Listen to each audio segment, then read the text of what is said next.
Warning, this podcast typically features spoilers and strong opinions. Proceed with caution.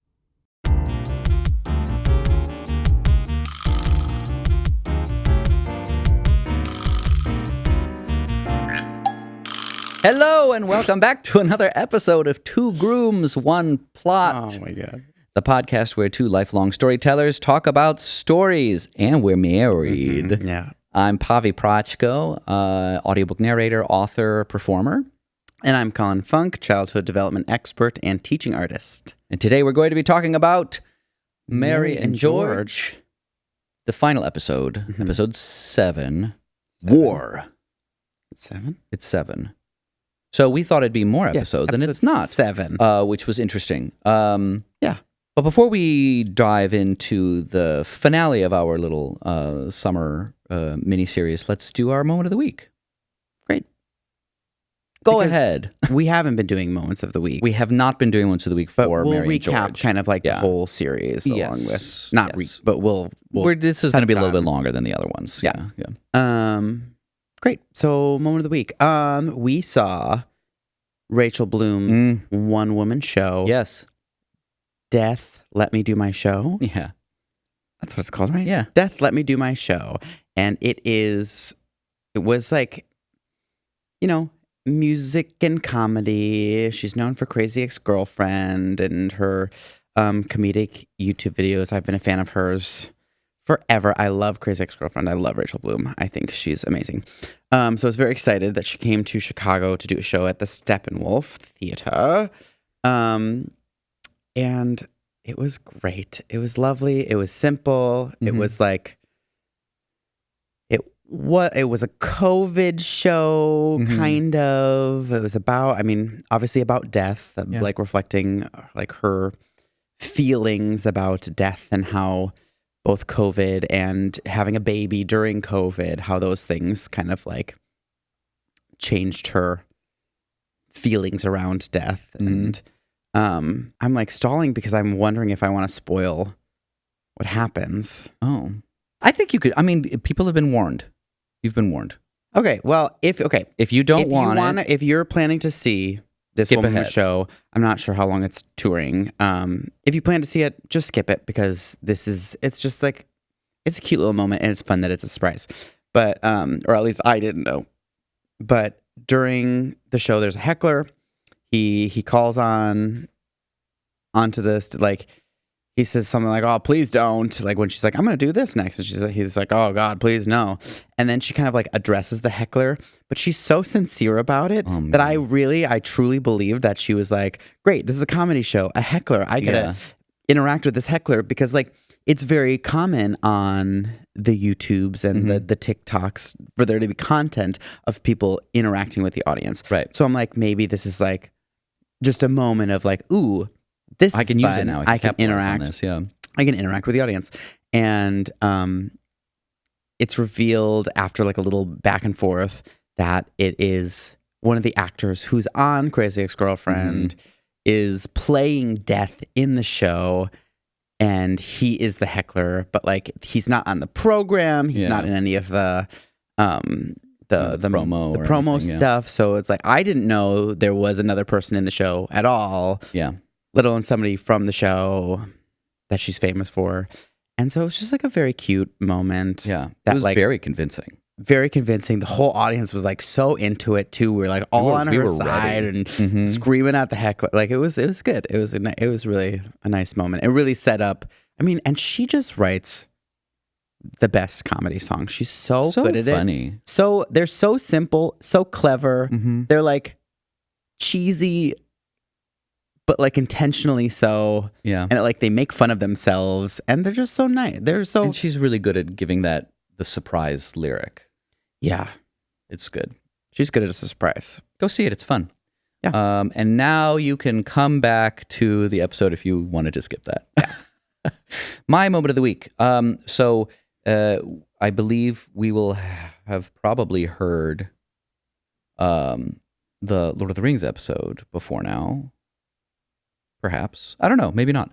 Point is, spoiler for the show, we review Lord of the Rings, A Musical Tale at Chicago Shakespeare Theater. And immediately after we recorded that episode, I went to see it a second time. And not to get too into the weeds of what we thought, it's more complicated than this, but we kind of were mostly disappointed with some good things. Sure. Seeing it again, and this kind of plays into the rewatch value. We always give our rewatch value for the ratings. Whether there was rewatch value. Actually, going back and seeing if there was actually value. You did rewatch it. Did rewatch it, and that's just pretty rare for like stage shows, especially that aren't just coming in through. It's not 6. We're going to see for the 7th time now. It's a show. I don't usually see stage plays in such quick succession, over and over again. And a few things stood out. I think it actually was very much worth seeing again, because I was in a different. We were seated very close the first time, and we were seated in kind of behind the orchestra section this time at the new Chicago Shake Space. And still on the ground. Still on the ground, but it's like a little bit elevated. Yeah. And it just, every stage picture suddenly, like, not everyone, but most of them actually made sense. Like, just visually, the play made a lot more sense just to see what was going on. Very interesting.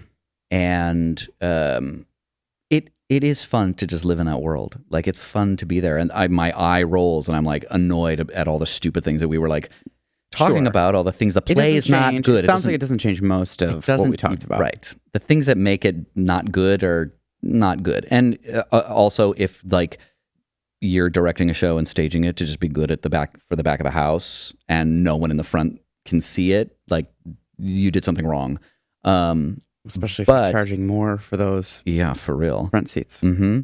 And but I will say that it's not like there was no thought into it. Like, there were some things I was just like, oh wow, the spider was one big thing that we talked about, that it looked very weird, and you could see the puppeteers from back where I was. Didn't see a single one. It looked so cool. The big Sheba, whatever her name is. I don't understand that though. I don't understand how. I don't know how you go from seeing all the bells and whistles to seeing none of the bells. It was and whistles. Pretty crazy. Like, that. It was good.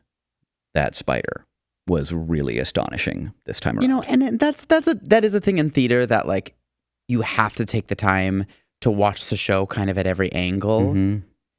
And there will be kind of like spots where it's like, it's not great from here. Yeah. You kind of do lowest common denominator. It's like what's going to look good at most of the seats. Right. Yeah.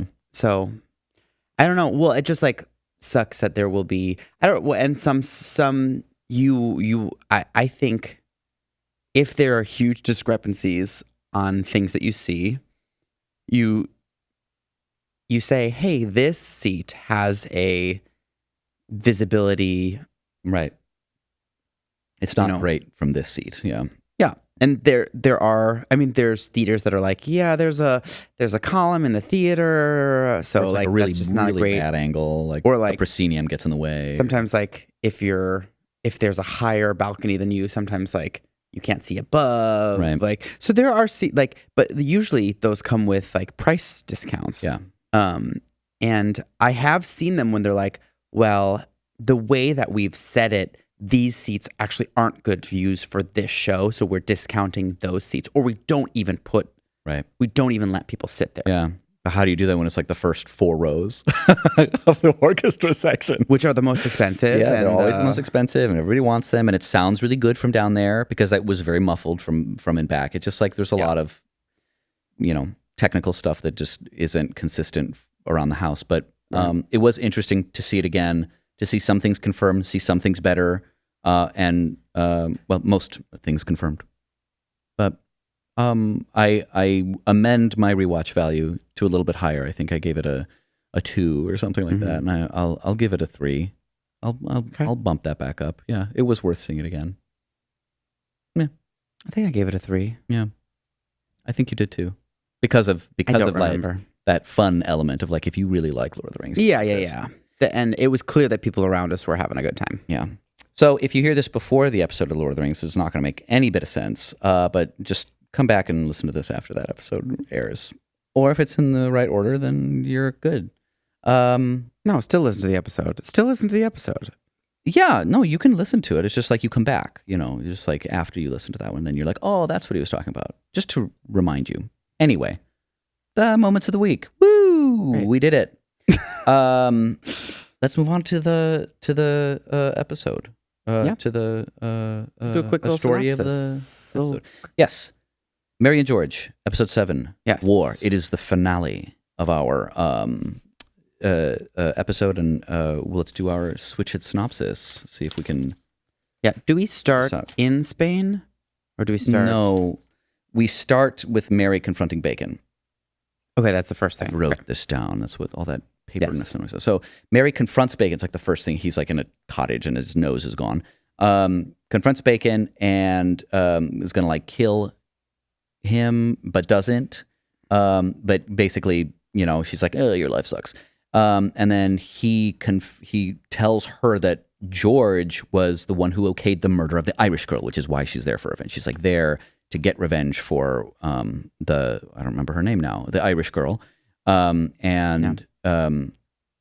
find out that George was the one to give the okay. Yeah. Meanwhile, Prince Charles and George are in Spain. Yes, and they're trying to get. Yes. Charles sings for the Infanta. Mm-hmm. Who seems to like him, but Spanish people are like, yeah, but we're not going to okay this because you're not going to convert to Catholicism. Right. Why don't you leave? Goodbye. Or George was like, we're going to go because he's a little salty because he tried to seduce one of the guys and got like a no thank you. Yeah. And so he's a little salty and he's going to go back to the king and be like, we're going to start a war. Right. And while they're like traveling back, Mary befriends the king. Mm-hmm. And who's recovering from some mystery illness. So, like, we get a payoff on some stuff.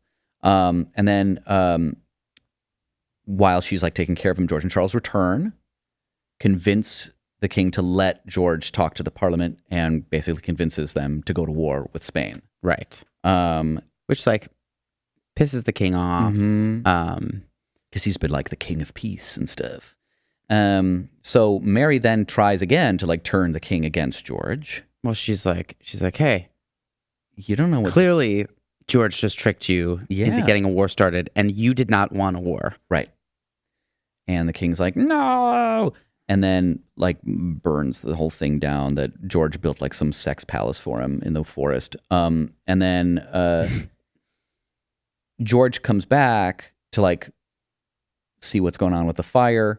And the king is like, no, you're both terrible, and I'm going to execute you, George, because you are a traitor. So Mary's like, oh, shit, it worked too well. I mean, for that to happen. Right. But they like pull him out of the smoke and the fire, and he's like passed out from his illness and from the smoke. And George, she's like, you know what has to happen. George suffocates him. Yep. Smothers him to death. As Mary watches. Mm-hmm. So then Charles becomes king. George becomes a warmonger over the next few years, going war to war to war, and he's ultimately murdered by a former troop of his. Right. And Mary is left with the remaining family at the end. Yeah. It was pretty dark. Pretty dark. That's how the whole series ends. That's the whole series. So let's start with the episode. What did you think of this episode as its own little episode? It was own little story. It felt a little underwhelming energy-wise to me. Mm-hmm. Okay.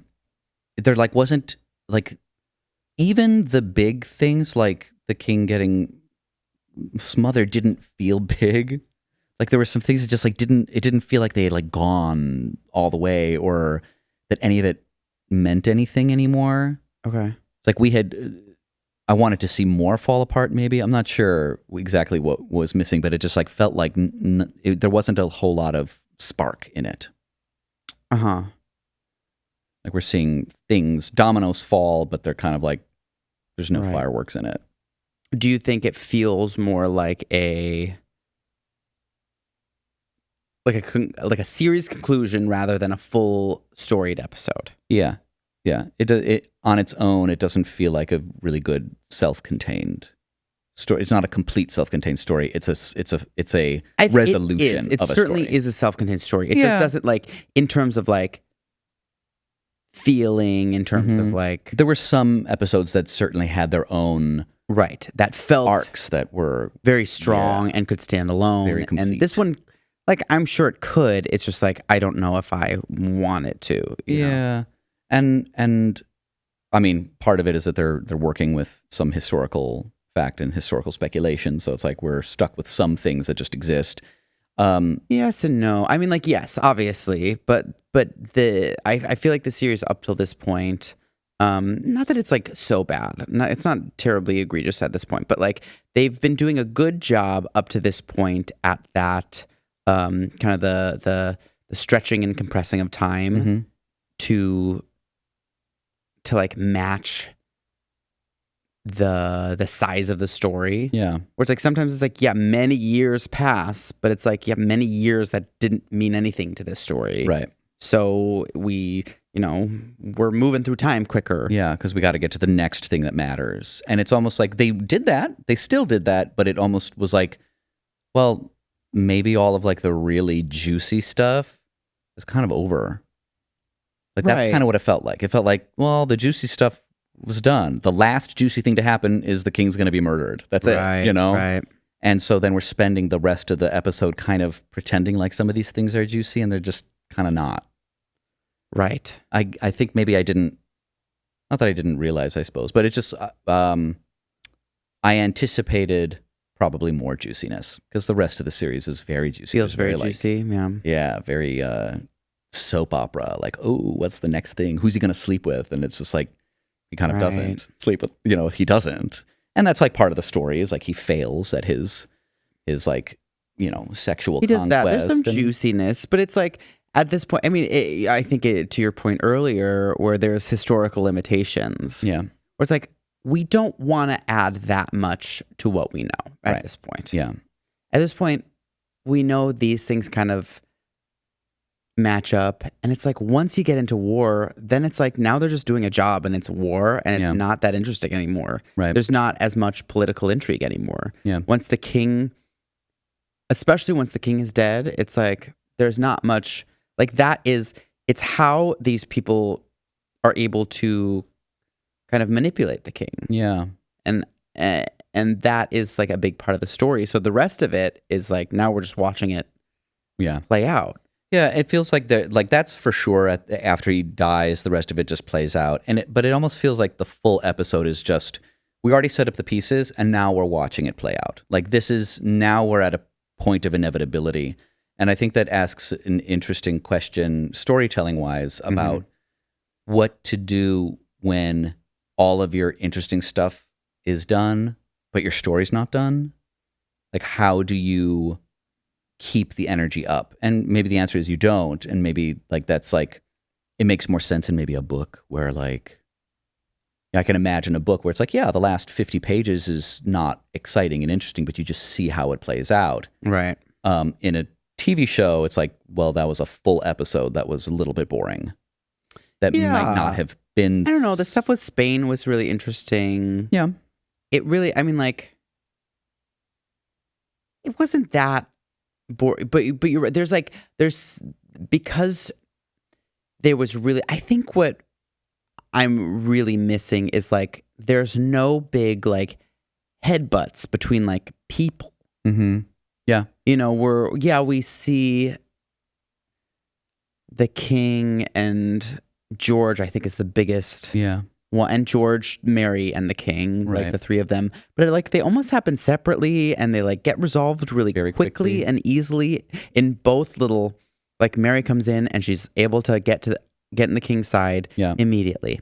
Then George comes in and he's able to get the king back on his side immediately. Yeah. Then Mary comes in and she's able to switch him again immediately, and then they kill him. It's not.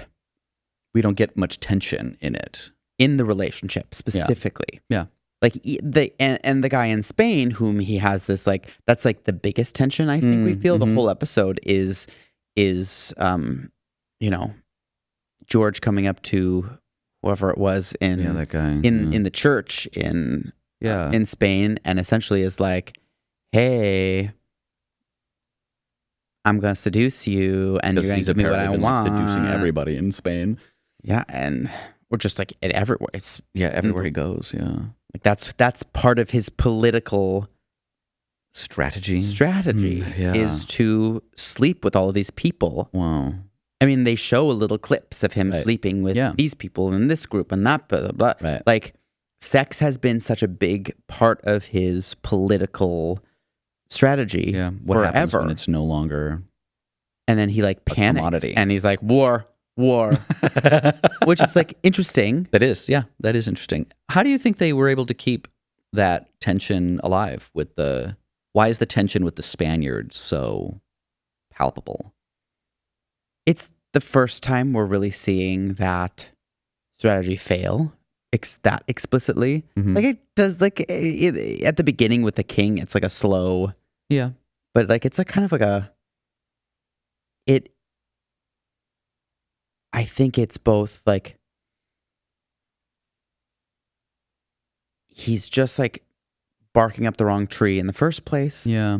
The implications of like what could happen if it goes poorly, the pride element where he's now taking extra steps to be vengeful to this person. Mm-hmm. He's gonna go into war essentially because he's been turned down. Yeah. And partly just to save face, not just politically. Like it's like a personal thing that like has much larger implications. Right. And it feels like he actually ruins what was actually going pretty well. Yeah. I know like they had that meeting and they asked Charles to convert, and Charles like, I'm not going to convert to Catholicism. But even Charles was like, yeah, but I would have talked to them more. Like, what are you talking about? Right. Like they have that. That's a kind of an interesting tension too that happens after it. That's kind of like a little fast. It's a little fast. Everything after that is fast. All of the like, and all of those relationships, Charles and George. Yeah. The George and the King, George and Mary and the King, like all of those things afterward happen so quickly. And I think part of it's like because it's just this like that's the last straw. Mm-hmm. And he's like, George is like, no, I am now on this path, right? And nothing's going to stop me. And the relationships don't mean that much, right? Well, and it's important to remember that the reason he's doing this is because they already kind of see written in the stars that James is going to be out soon, and Charles is going to be king, and I need to be on Charles's good side, right? And I failed, and so how do I stay on his good side, right? Right. Make him the victim, play that up. I was also thinking about the Spaniard. It's, I think part of what keeps that whole scene really tense is that we don't really know what the Spaniard wants, what his like motives are. We don't know. Right. He has such a good poker face that it's like, you actually don't know if he's barking up the wrong tree until the guy walks away, right? It's like, it could be a yes the whole time until it's not. And there's I think you're right in that, like, he might have just played his cards in the wrong order. Like, he could have actually made that strategy work. Right. And it didn't work. You know, we don't know in the end. And there's something really interesting about that where we see very clear motives the rest of the way. Very clear. We know who wants what, when, from whom, and there's no question about it. Right. And not that we always want questions, because we did like, for the whole series, how explicit Mary is about the things that she wants and what she's doing, but not knowing whether you've done all of your strategy in the right order is like a really interesting concept to think about, where it's like this enigmatic character in the background is like, I mean, I don't know, maybe I would have, maybe I wouldn't have, but I guess you didn't do the right combo. Right. And so it keeps that tension alive. Yep. It makes me, like, obviously there's history to go off of, but like if we look at it in the context of like, if this was a D&D session, that it seemed as if like the dungeon master was allowing for all possibilities. Yeah. There was no, like, just like in Dungeons and Dragons, when it's like you're playing and you're trying to affect the world, you don't want to like come up against a DM that is just like, that is not going to work. It's not, no, that's not how it goes. Right. Like you want someone who's like, try it. Obviously everything is possible. Yeah. You have George these just tools. rolled a real bad. He rolled a real bad charisma check. It looked like he rolled poorly. Yeah. And not that it was like a railroading DM. Right. Like that's how if we put it went. into that context. And I think there's something, it's the same reason that makes it more fun for players in Dungeons and Dragons. That makes it interesting for us to watch in those situations. Yeah. This like, the possibility for success is there. It doesn't, like, we're watching, like, is it going to work? Is his strategy good? Yeah. Or because it's like, it's worked before. He's been skilled at it before. Right. It could. And they're not giving us an indication that, like, this is not going to happen. Like, yeah. Or that this is definitely going to happen. I think that's actually really astute. That's like, yeah, that maybe is touching on what was bothering me about it, where we have until that moment, you know, the possibility, but not the guarantee of success. And then from then on, it's a guarantee of either success or failure kind of beforehand.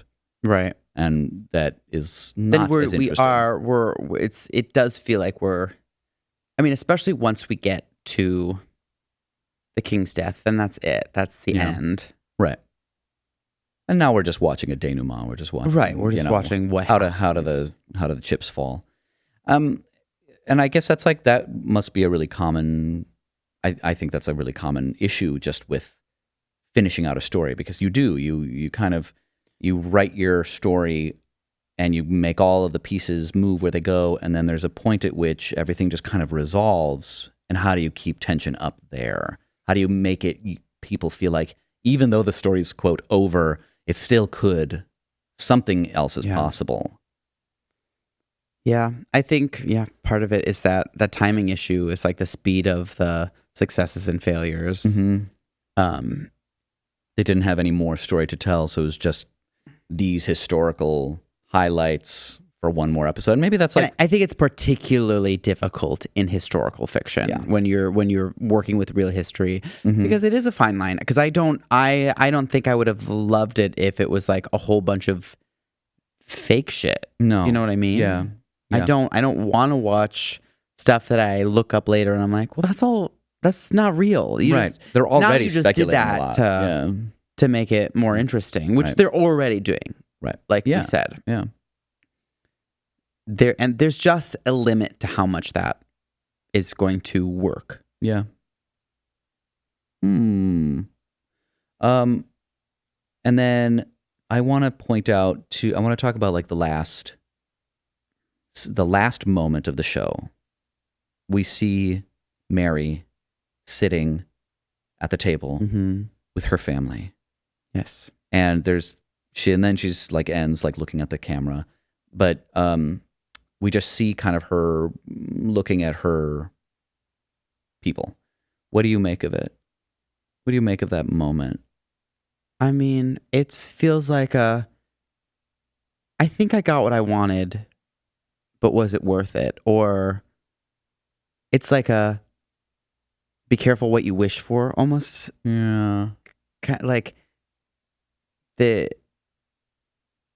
that's what it feels like to me. It feels like be careful what you wish for, like a monkey's paw. Yeah. She ultimately got what she was going for. Yeah.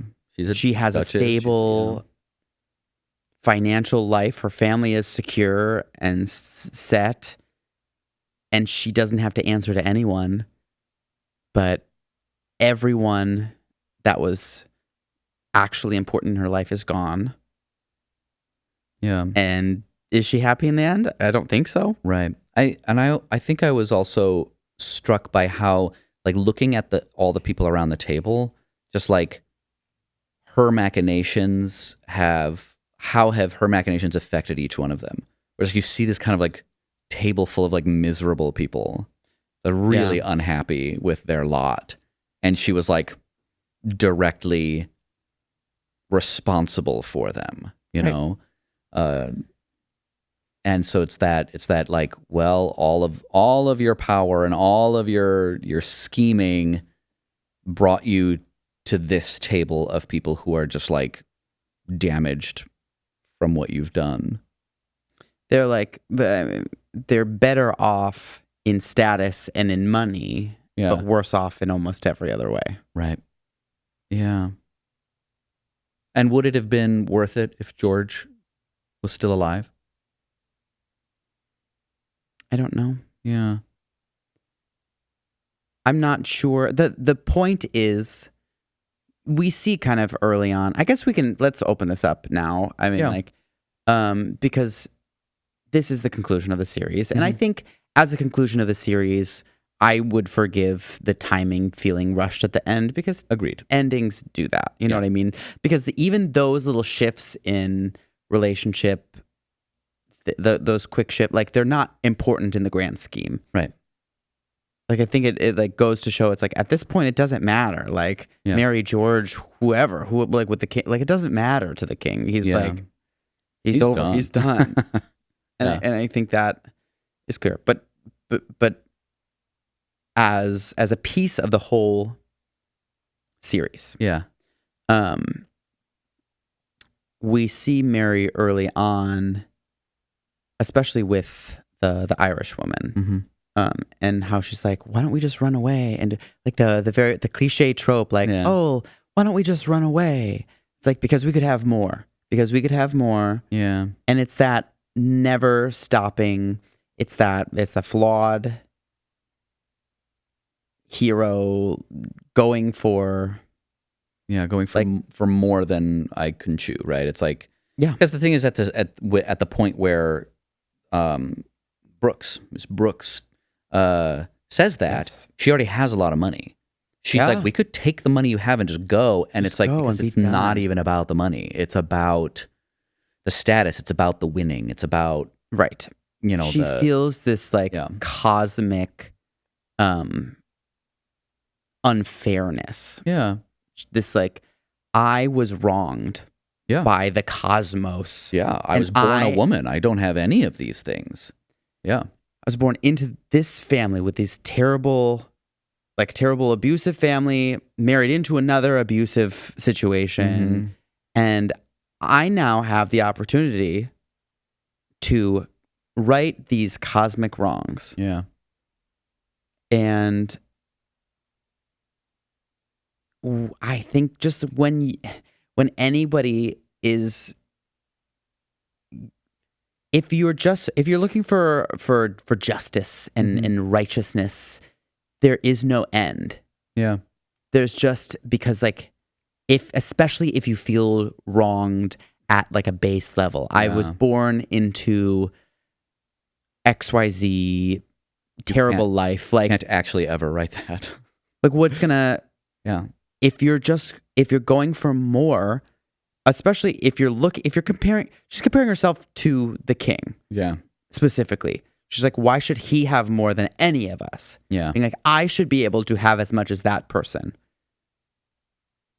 Well, there's, first of all, very few paths to get there. Right. Very few humans in the history of humankind had that kind of wealth, power, combination, privilege, all the above. And even then, at the time, like you look at King James's life, and it was not amazing. That great. Yeah. Like he also was dealing with regular human things. Right. And on top of it, all of the, you know, the pressure and the things that go along with ruling a nation. Right. That make your own personal life less pleasurable, let's say. Right. It's not strictly pleasure seeking for her. It's not strictly status or wealth. It's like satisfaction. It feels like a cosmic justice. Like, and because there's no real metric for that, she forgets to enjoy her life now. Like that is, I mean, like, I think that's a huge problem Just generally with humankind. With it's like exactly. a human condition, yeah. And the moments that she did enjoy was with Miss Brooks, and she messed it up, you know?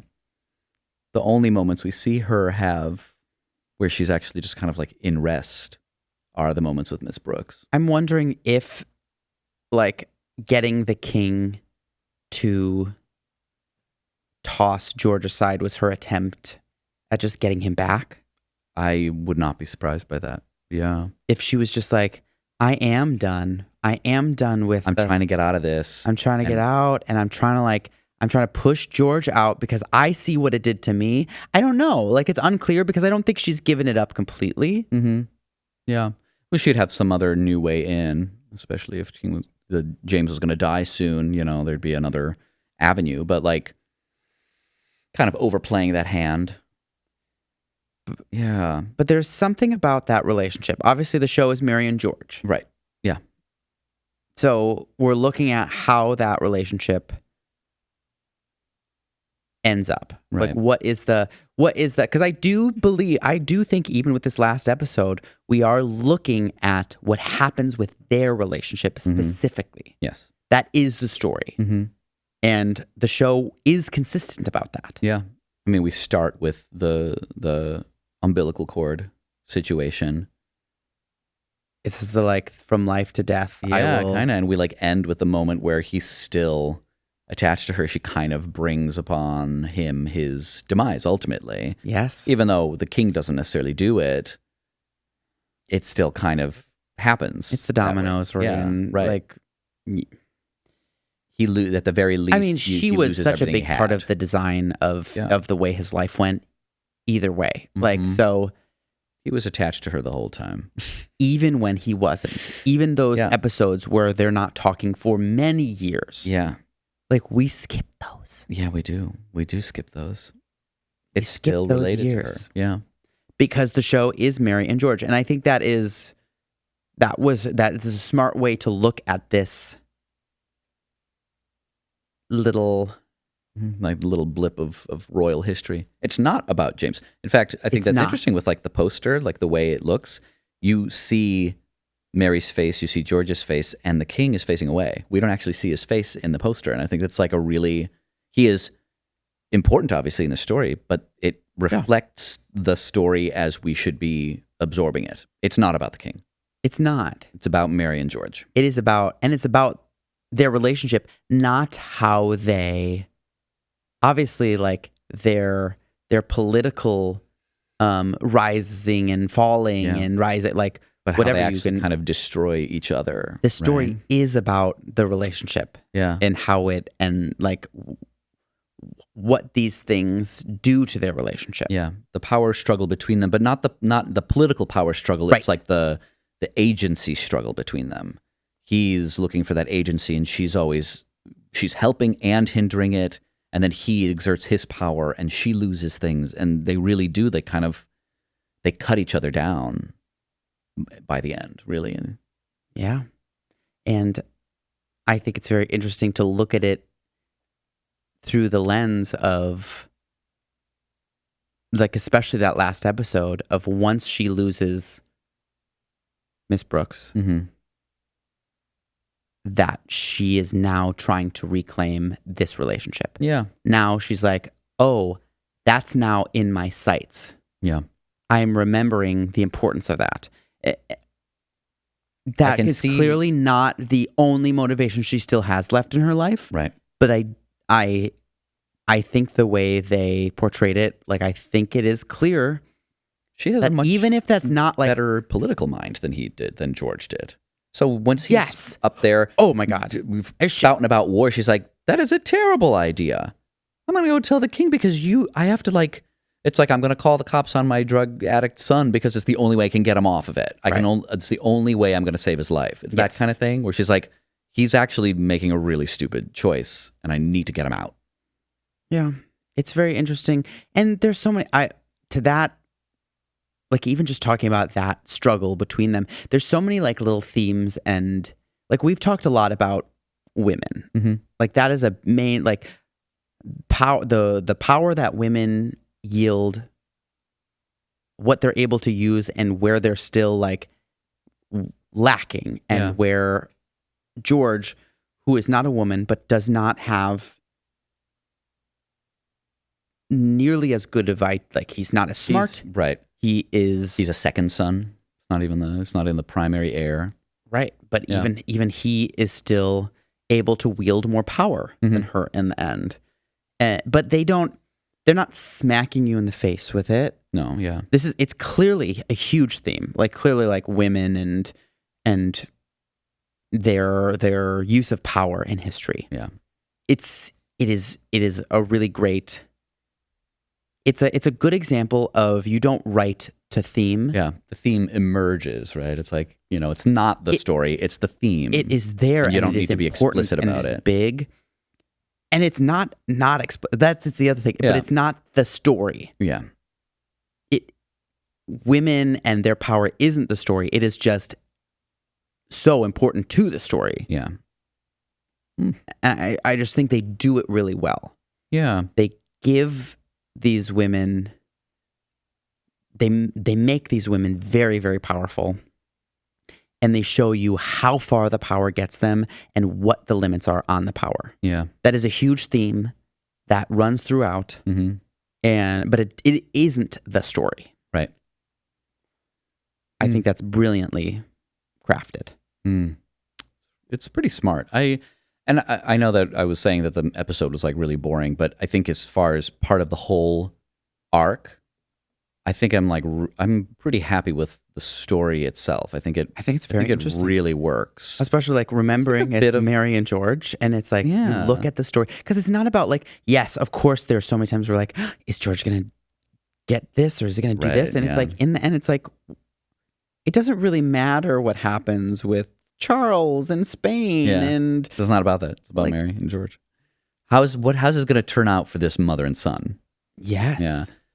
And I love that again, like you said, I think it's a really smart way to tackle that historical era in British royalty, because it'd be very easy and tempting to just make a salacious story about like the gay King James and like, how that was going. But it's actually like a lot more interesting. Show this kind of a little bit lesser known side of it. What a brilliant, like, first of all, we love rags to riches. But we love seeing how royalty lives. And so we're seeing the expanse of like the poorest of the poor, the richest of the rich, kind of like all in one story. Yeah. Because we get to, when it's these time periods, we get to actually like, these people are directly interacting with each other. Like poor, rich, like the king with, Miss Brooks, who's just like a prostitute. Like, like we see them all. She's in the room. And it is really, and we get to see it from the perspective of a family that is navigating the spectrum and how difficult that is, because it is. And just that Mary's able to do it at all is incredible. Yeah. Like George has a leg up just being a young person who like gets thrust into court like decades earlier than Mary. Yeah. And has an in being like a beautiful man who is sexually interesting to the king. Right. Like that's not, he's just lucky. He's was just lucky. Yeah, he's just lucky. She has none of those things going for her, and she's able to still get to where she is. She could have ruled the world. That is the remarkable. That's a remarkable story. Yeah, it really is. Like she, in no way, could have worked her way up to being a queen. She could not have. Right. That is not how. It wasn't in the cards. No, like it couldn't have, like that's not how it worked. Like Charles was looking at royalty to Mary. Like royalty looks to royalty to Mary. Right. They were lucky that King James had this affinity for men. Yeah. And to see that and exploit that is just like so very interesting. Really smart. And if she was just, 400 years younger, she would be, running the Fortune 500 company. It's like that mind that they portray her to have. It's like really impressive. It also reminds me, I just thought of this. It's Emperor's New Clothes. Yeah. Like it's like a, I don't know, it's like a real life iteration of that kind of con artist, Kind of, yeah. taking advantage of the person in power story. But they kept it so human. Yeah. They gave, it's so interesting because they gave George this like weird childhood trauma where he like both believes in the relationship season and then not at all. Like he both like he truly believes that him and King James are like real. Like he's not using King James. Right. He thinks that's real. He's not. Right. But he truly believes that relationship's real. Just like his wife, just like every other person. Like he kind of like falls quickly. Mm-hmm.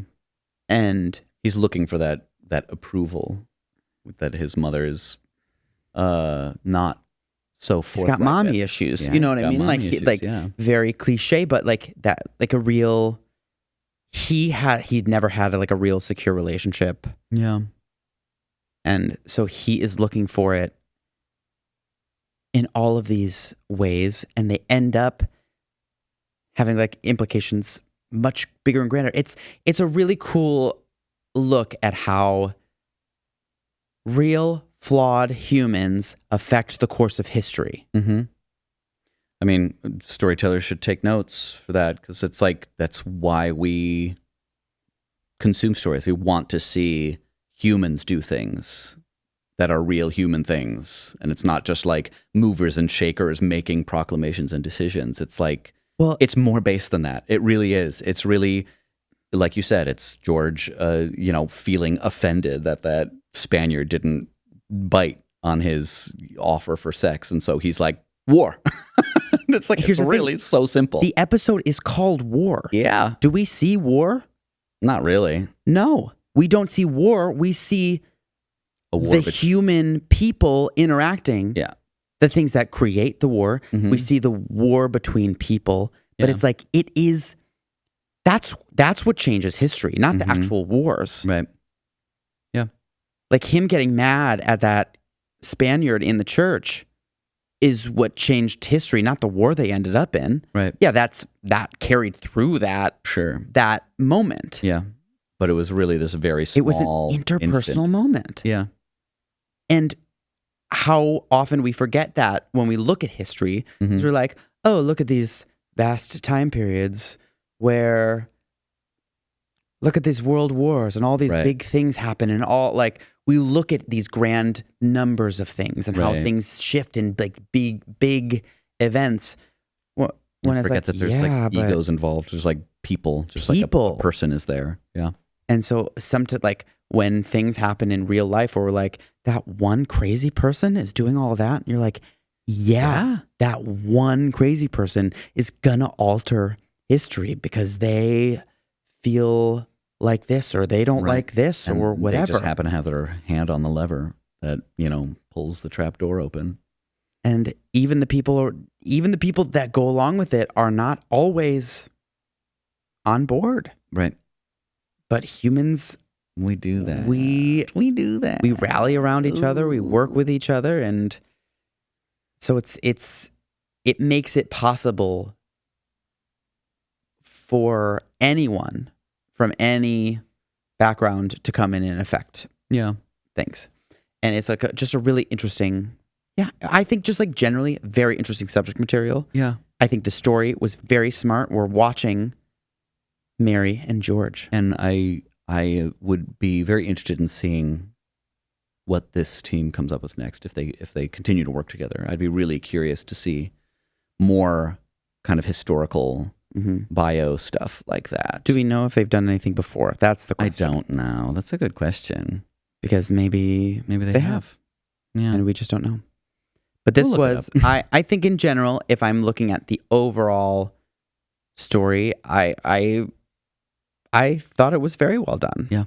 You know, liked it. it's well performed, Mm-hmm.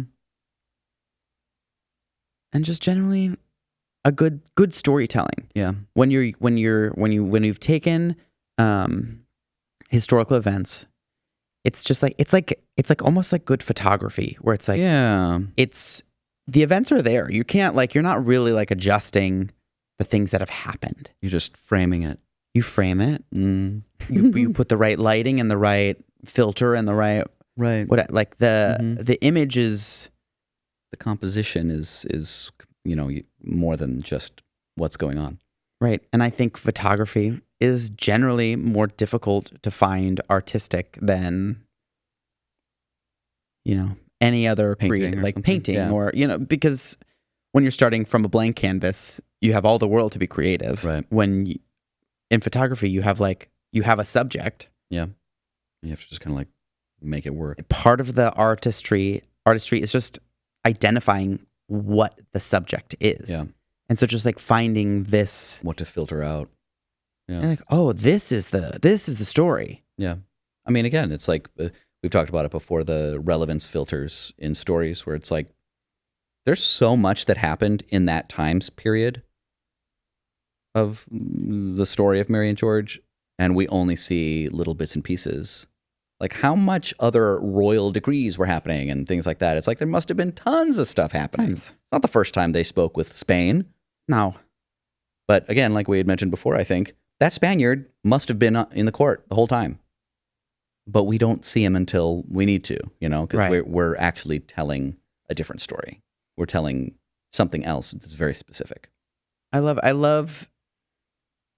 when epic stories, or stories that, especially when you're dealing with royalty, I don't want the people to feel untouchable. Mm-hmm. I want to feel like we could have been in the room too. Not that we would have had access, but the people are real in the Right. room. Yeah. Yeah. Which sometimes it's very presentational. Oh, royalty's in the room. We are performing for the, Right. which happened, I'm sure, in it small happens batches. today, right? But I want to watch. I want to hear the Nixon tapes. Yeah. Even though there's all the pomp and circumstance of standing for him when he walks in and inauguration, et cetera, et cetera. I just want to hear also that there's just a fly on the wall. Mm-hmm. I mean, it's people really like seeing the humanity in people. Yeah. And so I think we tire, especially of politicians, things that politically are happening. We tire of it feeling it's It's all just kind of scripted put on and told made to up. us. And Yeah. and so when, we have presidential candidates that walk in and speak in a very casual manner, Mm-hmm. sounding very human, Who might we be talking about? it's no wonder. It's no wonder people are attracted to it. Absolutely. It is, frustrating, but Yeah. politics in general is frustrating. Yeah. But I think in general, in politics, we could use more humanity. Mm-hmm. Yeah. Isn't it amazing that the politics of James the First ultimately kind of dominoed to what we have? I know. I thought Isn't about that weird? Where it's it's England was doing their thing and then had the colonies, and then it's based off of that, in response to. Mm-hmm. It's many hundreds of years later, but still, I guess we only are a 150 years product later. of that story. Yeah. Isn't that crazy? That's weird. It's weird. That's so strange. The policies that exist. It's It's even- very, very Devil Wears Prada. Oh, you think this has nothing to do with yes, you? right. Because it You didn't realize that this cerulean sweater, blah blah blah blah blah. Yeah, But that's exactly right. the politics of this gay king directly affect this country that we have currently. Yeah. Even, we had a whole storyline about Sir Walter Raleigh in the New World fighting Spaniards over stuff in the Caribbean or in, New that is Guinea or whatever it was. actual U.S. history, Right. Yeah.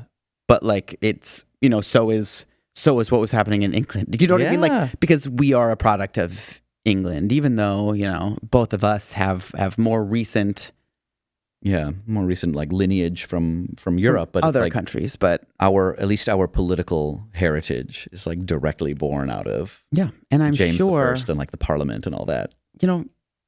England was a power player, so I'm sure it affected lots of things. Oh yeah.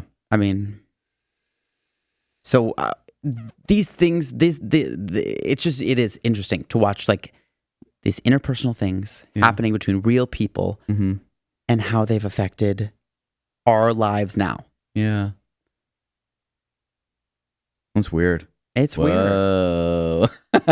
It also helps us, I guess, like it helps us look at current politics. Yeah. And honestly, like I have felt more and more in the last few years that politics, I'm like, yeah, sometimes people could have like a bad day or cranky or just like not want to do it or be manipulated by XYZ or be like seduced by blah, blah, blah. Like individual people can still affect history in very interpersonal ways. Yeah. And everything is different suddenly. We have a lot more in place to like catch those and find those. Yeah. But we're still humans. We're still humans. If you get in a room with someone else, and you can still talk to them like a human. Power to push the button. They can push the button. At some point, the buck stops somewhere, and that person can be affected. Yeah. Which is like, it is both empowering and terrifying at the same time. There is an element of like, yeah, we could all make a difference, but also like, yeah, that shitty person that we hate can blow it all up. Yeah. And it feels, it's both hopeful and scary at the same time. Yeah. It just like, it feels almost like, well, it's all random. It's not random, but like, it's not, we can't, I don't know. It also, for me, lessens my, like, I'm not a conspiracy theorist because I was just like watching a video that was like, anything that you think could be explained by cooperation and teamwork and planning, if it could more easily be explained by stupidity or incompetence, go with it's that one. Yeah, it's like Murphy's Law, or easily. It's like if it could be stupidity, it's probably stupidity. Someone made a stupid error. I have like giving conspiracy theories are just they give way too much credit. I'm like, there's no way that people are that smart. They're not that organized. We cannot keep secrets. I don't know if you've ever done a group project, but like if you've done one group project, you know that it is impossible to get everyone on the same page. Yes. You get four people. 3 or 4 people. It's like putting together a cabaret or something. It's like you cannot agree on anything. We all come in with the same idea. Yeah. We all are working together. No, never. It never works out. And to think that there's just like a cabal of thousands of people absolutely not orchestrating all these things. No, they couldn't possibly do stupid. People are dumb. Yeah, people are not organized. I have a fun question experiment. We'll see. So if you were back then and you had the opportunity, like, would you try to get in with the king to be his lover? Does that sound attractive to you? If I was poor,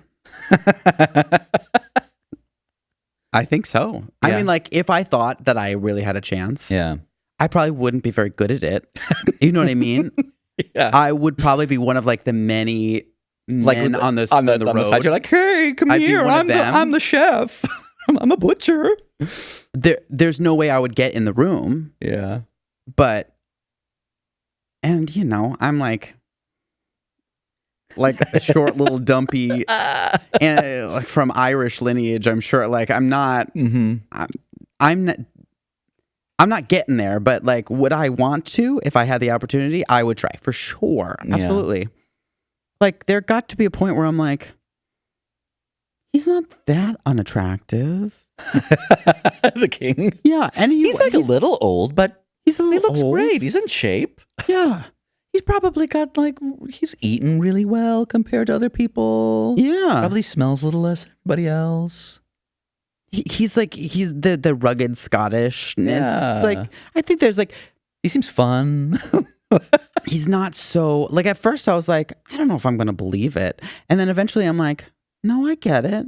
Yeah. You know what I mean? Like, I did think I would question whether or not I'd believe that this, like, very young, like, the most beautiful man in the world is, like, going after the king, who's not, like, again, it's not an ugly person, a little older, and just, like, I mean, certainly in shape as well. That is helpful. But I was like, I don't know. Like, people are, like, really picky. But then, like, but he was kind of back then, sweet. it's not like, it's not like now where we have the internet and we literally see, like, thousands of photos of, like, beautiful, like, the ideal person. Yeah. It's not There's so many to choose from.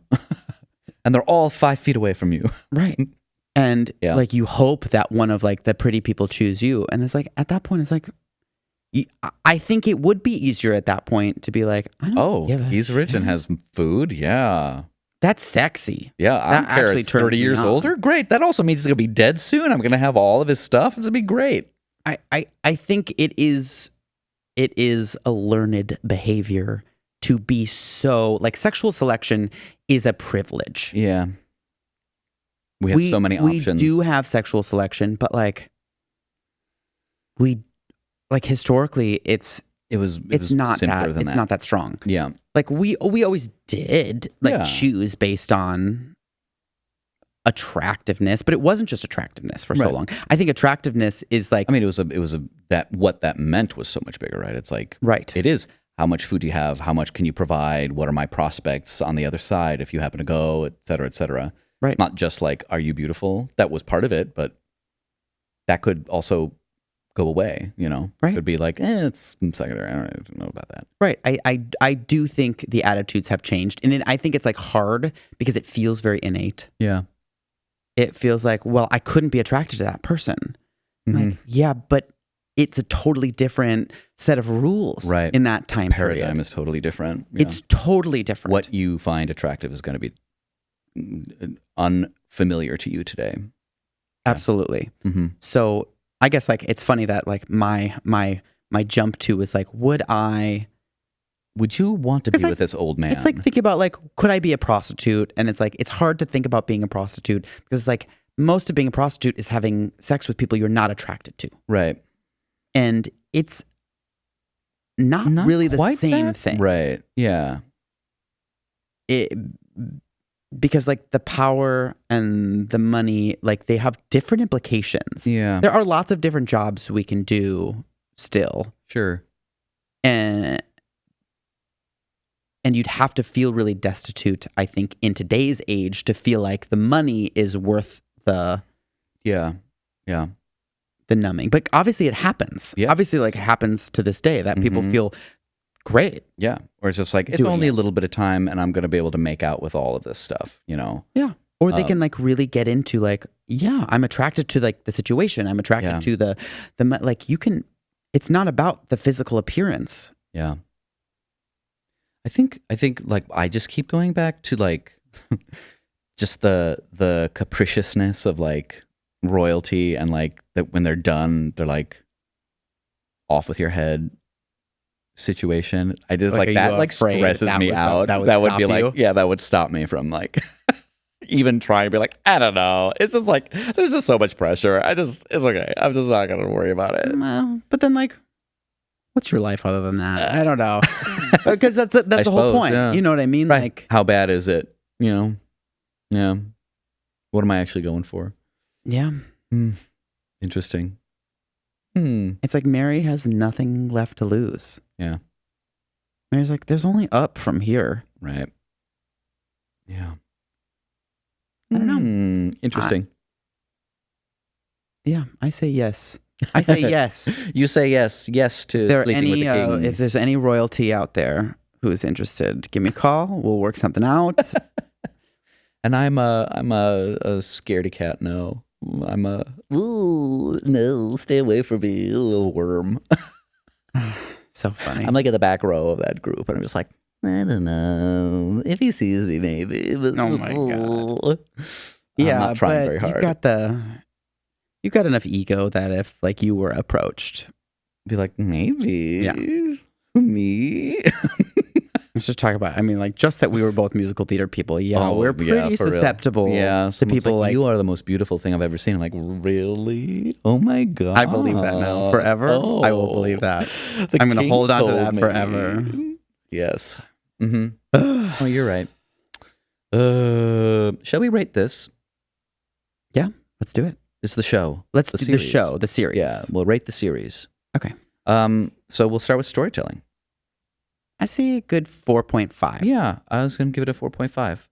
Yeah. I think it's just the challenges of historical and yeah. and a mini series in general, like each episode having to be its own thing, makes it a little bit more challenging. Like if it was one big movie, I don't know if I would care that much about how quote unquote boring the last episode is. Right. Yeah, I agree. But you also wouldn't be able to get as much interest in it. Of course. Yeah. So it's just the challenges, and I think they navigate it very well. Mm-hmm. It's not perfect, but it's pretty good. Pretty close. Yeah, it's pretty close. Technical.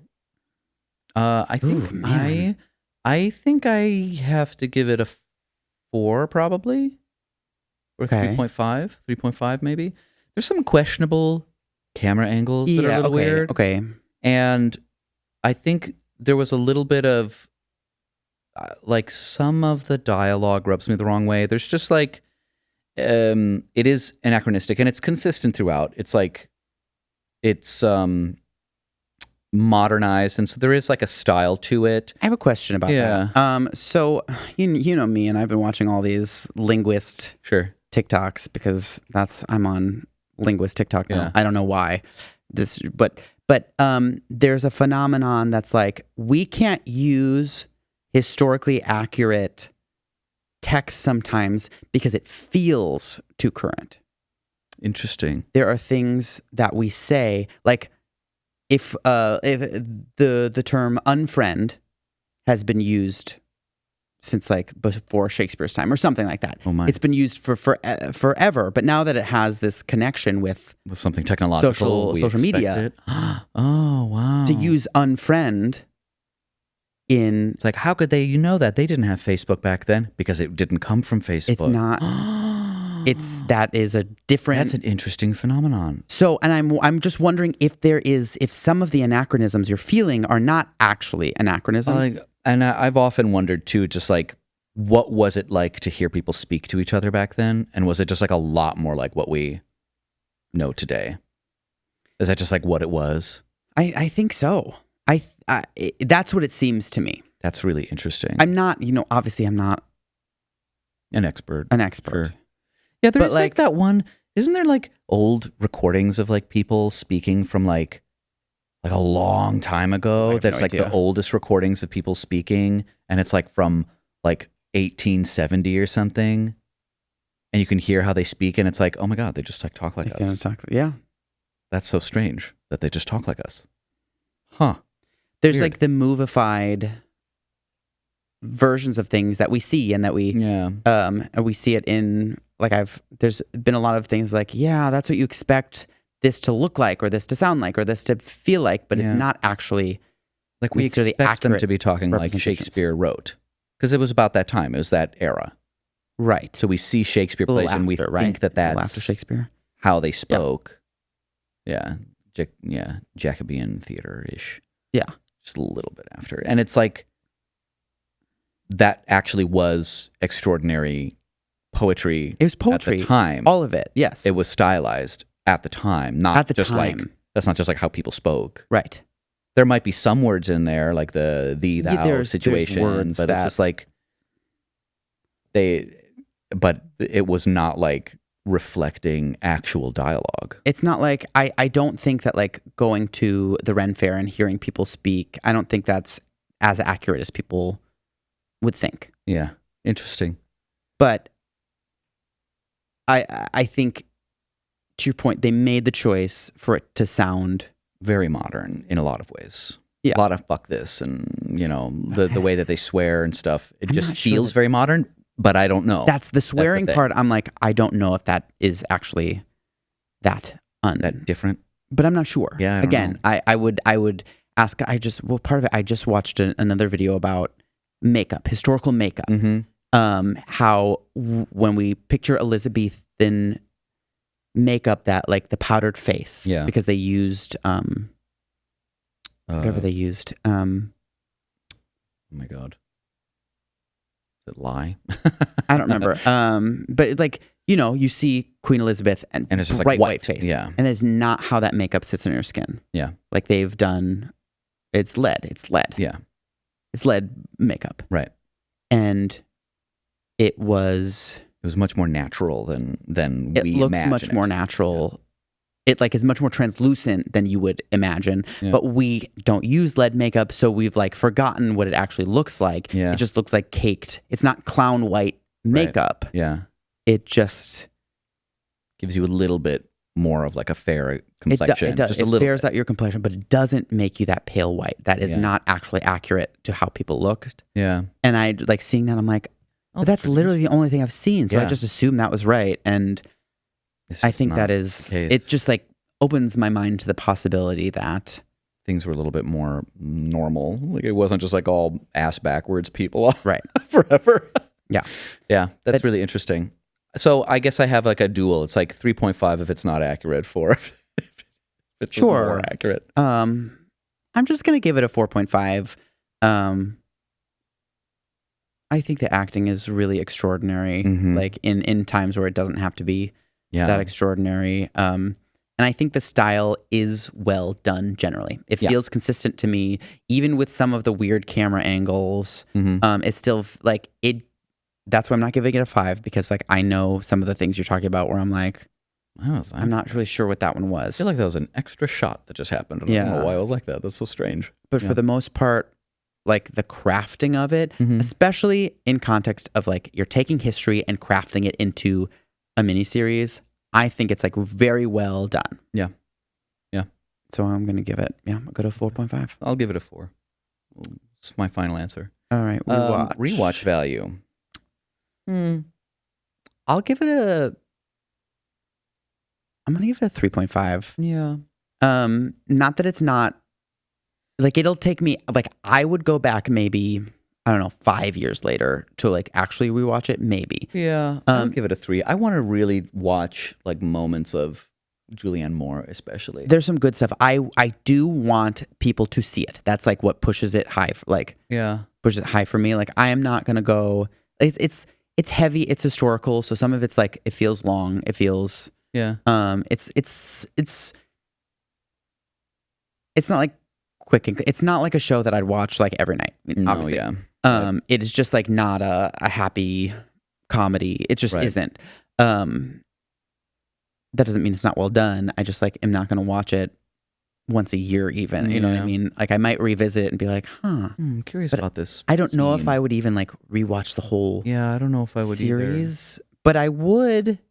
I'd like watch an episode with someone and I'd definitely be like, ooh, watch it. It's watch great. it. It'd be good. Yeah. I would get someone watch hooked on it. Just clips like, about it. Like you said, I'd watch clips of Julianne Moore, some of these like interactions between them. So there is rewatch in some of the smaller pieces.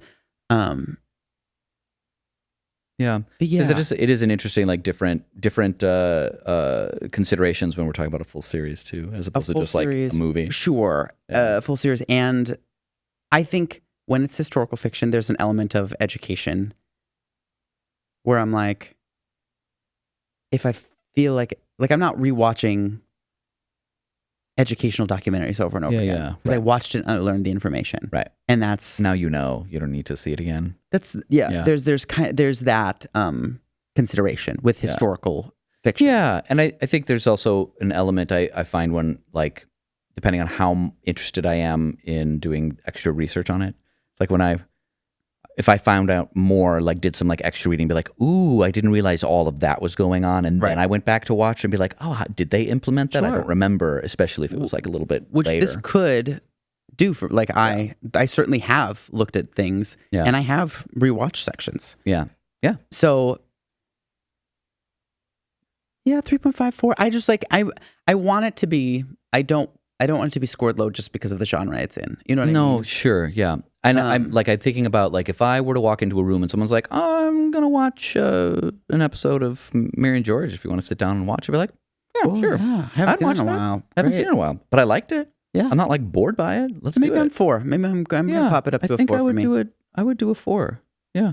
Well, I liked it. Talked ourselves up. Yeah, we did. We just don't do that. But I like it. I liked the show. I thought it was very interesting. We have gone back. I've watched episodes a couple times, several times. Yeah. Yeah. All right. That doesn't mean like I will think about and I will, like I would go back and be like, if someone like told me more about that time period, I'd be like, Did they let do me that? see that. Yeah, Yeah. I would absolutely. Yeah. So yeah. Ba-ba-da-ba! Rated. Let's do our superlatives. Superlatives Oscar moment. of this episode. This episode. Okay. Yeah. It's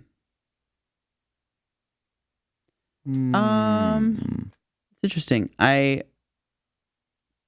think I would give it to the Spaniard. I think that's just like I was thinking that the way he's like plays it so close to the chest. I think it's like the most interesting portrayal, and then the way that he's able to like work to get George to work off of him, like that partnership and the dichotomy. It's really there good. is really interesting. That is like I think the most interesting moment of the show. Yeah. A moment that I didn't think was going to work that I'm going to give my Oscar moment to okay. is the singing.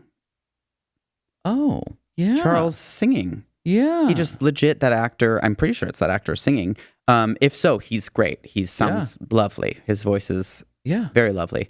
But I was like, this is, like it started, I'm like, we're really going to have him sing? But then he does it and it like works for me. And I'm like, oh no, that's nice. And I get it. Mm-hmm. So I thought it was executed well. In that really it was sweet like moment. I just also like when he technically can do it. Yeah. And we don't have to like pretend like a little bit when George does the dancing in that one episode. Oh my God. I'm like, it's not that he's bad. I'm just like, is this good? Is that I have like no good idea. for the... Like, is this was But like the singing, I thought he actually sounded he sounded really good. Lovely. I liked it. And I like and it was a sweet song. It was well chosen and I could see how that could maybe win the heart of this shy. I mean, how much? Right, like how much entertainment are you getting? And even someone walked in and it's like, I have this gift for you. Incredible.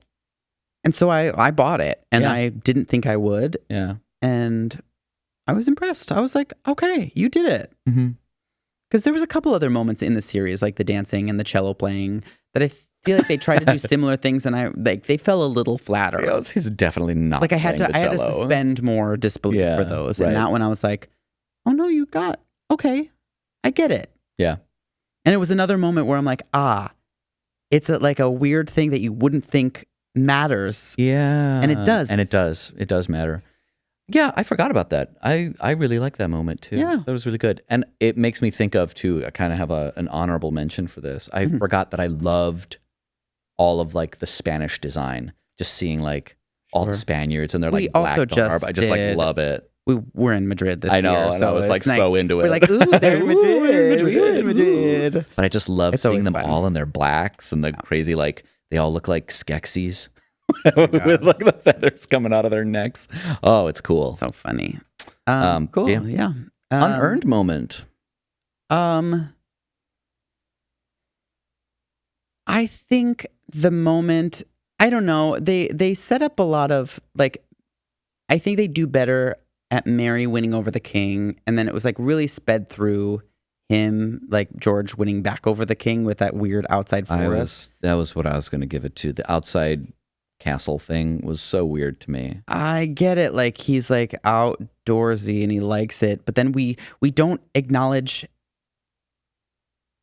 how that affects his health after that, and that was like part of why they're keeping him inside. Right, like his fits go away when stays inside, and like did they go away still? Like what happened? Does he start drinking? Like that's the thing. It's like it's the reintroduction, like George coming in being like, let's go back to the way things were before I left, and that I felt like that should have missed opportunity to like make that actually degrade his health and to show that it's degrading his health. Or like we get him into the woods and it's like, oh, see, this is healing. But the relationship piece, once George is out of there and he's trying to still be in the woods, then you're And like, it falls oh, apart again. it's what pieces are we seeing? Yeah. And it's just like, I don't know, it's not thought through, but we're missing those pieces. We're missing like, well, does it not matter at all? Yeah, it was a little surface level, and I wanted it to have several layers. Or was it could Mary like trying to control him, and that like he really can thrive outside too? That's actually better.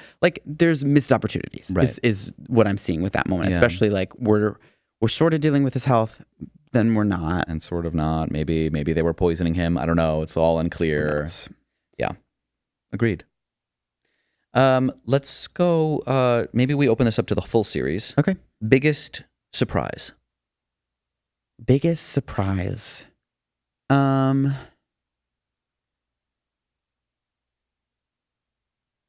I think the biggest surprise was Miss Brooks dying. I think. Oh yeah. It's like the one like Game of Thrones moment Yeah.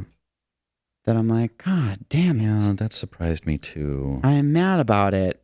And Yeah.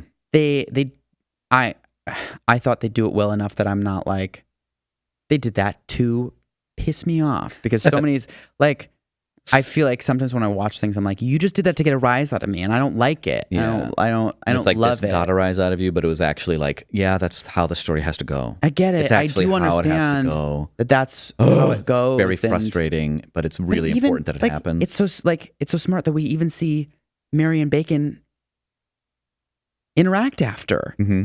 where we're like, where even she's like, yeah, obviously you would do that. Like, I fucked up your life, and I get it. I get why you did it. Yeah. It's like, Yeah. like I think it doesn't feel like weird and random and out of the blue. And Agreed. Yeah. And it feels very in line with all the dominoes that they set it up. just right? like sucks. I know. Really disappointing. What's this? Best wrap up. Is that your Oh, yeah, that was surprise? mine too. Yeah, my biggest surprise was Miss Brooks dying. Okay. Yeah, it has to be. I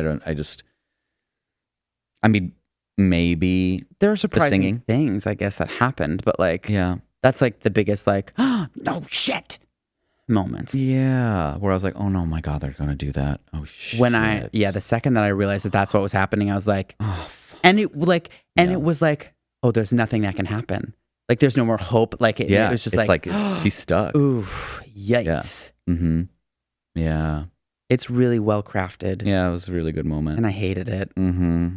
but in a way that didn't make me hate the show, Yeah. which is hard to do. Yeah. Because like Game of Thrones did it like 17 times, where I'm like, I don't like it.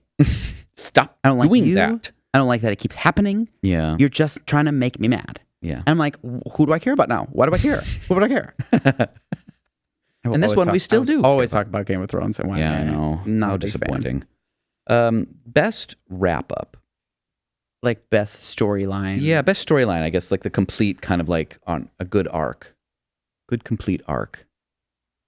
Maybe beyond the main ones. Mhm. How about that? Okay. That's like side B story. I think I have to give it to like the Coke storyline, probably. Okay. Just like with how important all those people were, especially at the beginning, and like that they continue to be important all the way through the end. Yeah, but in a very different way. In a different way, like how they kind of like they're still change there, their position, what their role is. But Yeah, that's like good. the Cokes are just kind of always around in the story. Yeah. Yeah.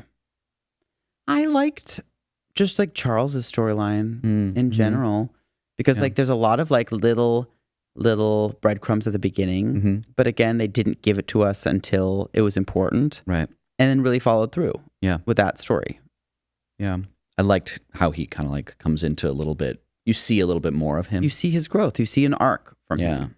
Yeah. And I think that's exciting to see such a large growth, such a large change Yeah. in a character. Yeah.